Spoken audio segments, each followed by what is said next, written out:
Hello, আজ আবার একটা নতুন ব্লগ নিয়ে চলে এসেছি তোমাদের সাথে শেয়ার করার জন্য। আজ ব্লগটা একদম নতুনত্ব। আমাদের নতুন রান্নাঘরের আজকে প্রথম রান্না হচ্ছে।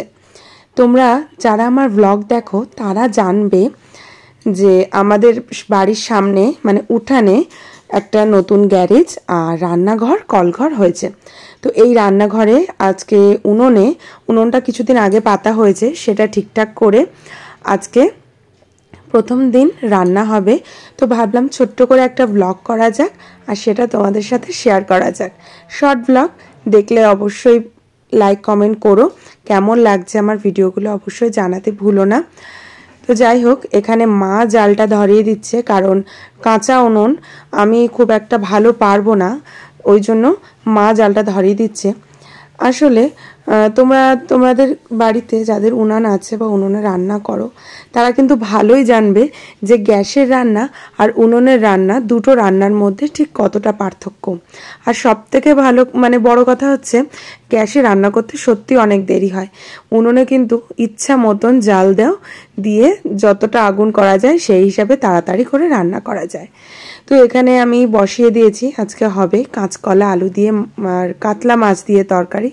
এটা কাতলা মাছ, মনে হয় কাতলা মাছ কি মাছ আমি ঠিক বলতে পারবো না, কারণ আমি মাছ অতটা ভালো চিনি না, আর মা বলে দিলেও আমি না পরে ভুলে যাই। তো যাই হোক, আর এখানে কিন্তু করব আমি মৌরলা মাছের হাতে মাখা চচ্চড়ি।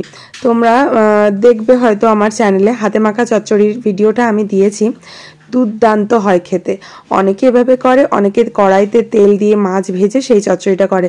তবে একবার একটু ট্রাই করো কাঁচাভাবে সমস্ত কিছু ভালোভাবে মেখে কাঁচা সর্ষের তেলে এটা রান্না করতে, সত্যি দুর্দান্ত হয়। আমাদের বাড়ি এই রান্নাটা করলে আর যে বাদ বাকি তরকারিগুলো হয় সেগুলো খুব একটা কেউ খেতে চায় না, এই তরকারিটা দিয়েই সবাই খায়। আর আমার হাজব্যান্ড তো এটা প্রচণ্ড ভালোবাসে, তো ওটা কিন্তু আমি মেখে রেখে দিয়েছি। আর সত্যি কথা বলতে আজকে কাঁচা উনুনে রান্না করতে একটু দেরি হচ্ছে, জালটা জ্বলছে ঠিকই কিন্তু সেইভাবে কড়াটা গরম হচ্ছে না বা ফুটে উঠছে না, কাঁচা। তোমরা মাটিটা দেখলেই বুঝতে পারবে।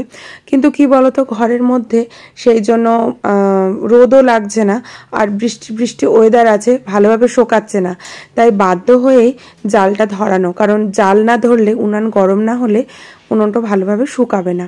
তো এখানে আমার প্রায় রান্না সবই হয়ে গেছে। আমি কুমড়ো শাক করেছিলাম আর কাঁচকলা আলুর তরকারিটা আমি এখন এটা সিদ্ধ করে নিয়ে ভেজে নিচ্ছি, কষিয়ে নিচ্ছি, নিয়ে মাছটা দিয়ে দেবো। আর উনুনের ওপরে দেখতে পাচ্ছ একটা বাটিতে মাছ আছে, ওটা আমার হাজব্যান্ডের জন্য, ও তরকারি মাছ খেতে পারে না। আর এদিকে আমার একটা বেড়াল আছে, সেই বেড়ালটা চলে এসেছে, সেই বেড়ালটা বসে বসে মোরলা মাছ খাচ্ছে। আমি এবার নামিয়ে দেবো, নামানোর আগেও এসেছিল। তো শর্ট ব্লগটা কেমন লাগলো অবশ্যই জানিও। আজকে এটুকুই, টাটা।